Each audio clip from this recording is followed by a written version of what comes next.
Hai guys, selamat datang di channel aku, Homero06. Baca novel yuk! Dukung channel ini ya dengan cara klik subscribe dan jangan lupa like, komen, dan share sebanyak-banyaknya ke teman kalian ya. Selamat membaca dan mendengarkan. Cinta Naura bab 33. Kemudian Vito langsung menggendong Naura dan mengajaknya masuk ke dalam rumah. "Mas, Naura mau lihat Dimas dulu ya mas," ujar Naura. "Dimas udah tidur," ujar Vito. "Mas, jangan gitu dong, Naura pengen lihat Dimas dulu," ujar Naura. "Iya iya," Vito pun menurunkan Naura dan mereka membuka kamar Dimas. "Loh, belum tidur sayang?" tanya Naura. "Belum mah, Dimas masih baca buku," ujar Dimas. Naura pun menghampiri Dimas. "Udah malam loh sayang, besok kan Dimas harus sekolah," ujar Naura. "Tapi mama temenin Dimas tidur ya," ujar Dimas. "Dimas, kamu kan udah besar, masa ditemenin mama?" ujar Vito. "Terus gimana sama papa? Papa kan lebih dewasa dari Dimas, tapi papa minta temenin mama terus kalau tidur," ujar Dimas. "Ada hal yang belum bisa dijelaskan untuk Dimas," ujar Vito. "Pokoknya Dimas mau tidur sama mama," ujar Dimas. Naura terkekeh melihat perdebatan antara Dimas dan Vito yang tidak mau saling mengalah. "Ya udah, kita tidur bareng aja ya," ujar Naura. Dimas mengajak Naura tidur di kasurnya sementara Vito melepas pakaian kantornya. Kemudian ia ikut tidur di samping Dimas. Dimas pun memejamkan matanya perlahan saat Naura terus membelainya dengan penuh kasih sayang. Sementara Vito terus menatap Naura dan membelainya dengan penuh cinta. Tak membutuhkan waktu lama, Dimas pun langsung tertidur dengan nyenyaknya. Perlahan Vito bangun dari kasur dan menggendong Naura menuju kamarnya. "Anak kita udah tidur, sekarang saatnya kita istirahat," ujar Vito. Naura menenggelamkan wajahnya di dada suaminya. Sampainya di kamar, Vito menurunkan Naura dengan perlahan. Vito ikut berbaring di samping Naura dan menyandarkan kepala Naura di tangannya. "Sayang," panggil Vito. "Iya mas," jawab Naura. "Malam ini kamu cantik banget," ujar Vito. "Ngerayu ya, hahaha," ujar Naura tertawa. "Kamu ini ya, belum juga mas keluarin jurus rayuan, udah matahin duluan," ujar Vito mencubit hidung Naura dengan gemasnya. "Sakit tahu," ujar Naura. "Mas seneng deh kamu bisa deket sama tante dan om," ujar Vito. "Naura juga bahagia banget mas bisa diterima sama mereka. Padahal awalnya Naura begitu takut sama mereka mas," ujar Naura. Vito memeluk Naura dan mencium keningnya.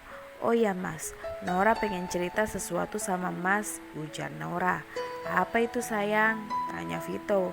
"Tadi saat Naura masuk ke dalam ruangan Mbak Yuni, dia kayak shock gitu mas ngeliatin Naura dateng. Terus dia itu kayak ketakutan gitu," ujar Naura. Terus, ujar Vito. "Terus dia itu langsung lari ke ruangan Mbak Uca. Naura ikutin dong dia dari belakang. Setelah itu mereka menuju ruangan kami lagi dan mencari Naura. Setelah Naura muncul, mereka berdua kaget gitu mas. Naura sempat mikir sih, apa mereka ada hubungannya ya dengan kecelakaan kemarin mas. Naura gertak aja mereka, dan mereka itu kelihatan banget loh mas kalau mereka itu ketakutan," ujar Naura. "Yang bener kamu yang," ujar Vito. "Iya mas, beneran, masa Naura bohong sih," ujar Naura. "Kita harus cari bukti-bukti yang jelas. Masalah ini gak akan mas biarkan kejahatan terus berkeliaran," ujar Vito. "Ya udah mas, sekarang kita tidur dulu yuk," ujar Naura. "Langsung tidur nih? Gak mau sayang-sayangan dulu gitu?" ujar Vito. "Emangnya mas gak capek?" tanya Naura. "Enggak dong, mas gak akan capek kalau sama kamu," ujar Vito. Dan Vito pun langsung mematikan lampu kamar mereka. Tinggal lampu tidur yang terlihat remang-remang di sana. Kamu udah siap kan sayang? Ujar Vito. Iya mas. Naura menganggukkan kepalanya secara perlahan. Jantungnya terus berdebar hebat saat Vito memulai segalanya. Suasana malam yang terasa panas, keringat bercucuran bukan hanya Vito, bahkan Naura pun juga seperti itu. Saat hampir menerobos masuk ke gawang Naura, tiba-tiba, "Mas, tunggu dulu," ujar Naura. "Kenapa sayang?" ujar Vito dengan nafas yang berburu di antara keduanya. "Naura mau ke kamar mandi dulu," ujar Naura. "Ngapain?" tanya Vito. "Kebelet mas." Naura mendorong suaminya dan langsung pergi ke kamar mandi. Padahal sebentar lagi akan gol. Vito mengacak-ngacak rambutnya kemudian menjatuhkan badannya ke ranjang. Sementara Naura di kamar mandi tengah membuang air besar. "Aduh, malu-maluin banget sih aku. Ini perut juga gak bisa diajak kompromi nih.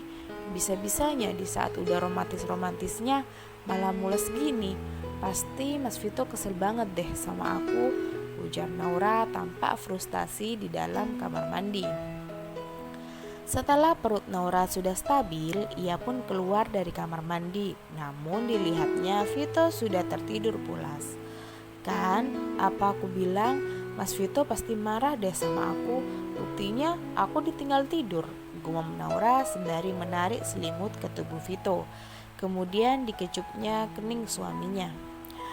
"Maafin Naura ya mas, udah buat mas kecewa," ujar Naura. Naura pun memejamkan matanya dan kemudian menyusul suaminya ke alam mimpi. Pagi-pagi sekali Naura sudah menyiapkan sarapan untuk suami dan anaknya. Sementara Vito dan Dimas tengah jogging di sekitar komplek rumah mereka. "Mama." "Iya sayang." Dimas memeluk Naura yang tengah menghidangkan sarapan di meja. "Mama masak apa?" tanya Dimas. "Nasi goreng, ayam, dan udang. Sekarang Dimas mandi dulu ya, baru kita sarapan, oke?" ujar Naura. "Oke ma, tapi cium dulu mah, boleh?" ujar Dimas. Naura pun menundukkan badannya dan kemudian Dimas mencium pipi mamanya. "Dimas," ujar Vito. "Ada papa, kabur!"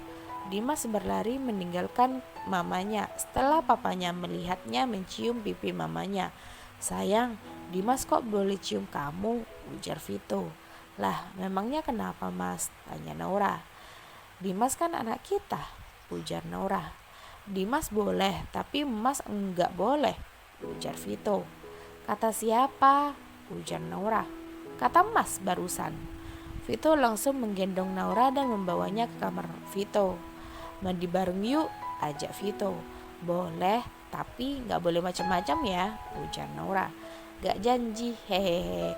Mereka pun masuk ke dalam kamar mandi dan mandi bersama. Hanya mandi loh ya, bukan mandi-mandian. Naura dengan cepat kabur keluar dari kamar mandi. Dengan cepat ia mengambil pakaiannya di lemari dan memakainya. Vito baru keluar dari kamar mandi dan langsung memakai pakaian untuk pergi ke kantor. Naura membantu Vito untuk memasangkan dasi suaminya dengan rona merah di pipinya.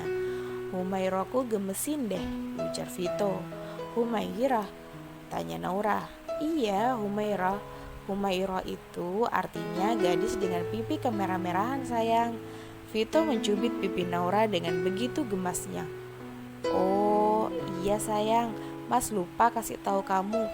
Hari ini mas harus ke perusahaan cabang yang ada di Jakarta Selatan," ujar Vito. Wajah Naura langsung berubah. "Mas usahain gak nginep kok. Dan hari ini kamu fitting baju ya ditemani sama Kak Tania," ujar Vito lagi.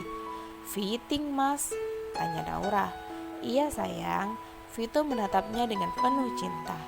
Naura pun menganggukkan kepalanya perlahan tanda setuju. Saat Vito menundukkan wajahnya dan akan memberikan kecupan manis, tiba-tiba, "Mama, Papa, sarapan bareng yuk," ujar Dimas. Iya sayang," ujar Naura mendorong Vito hingga mereka berjarak.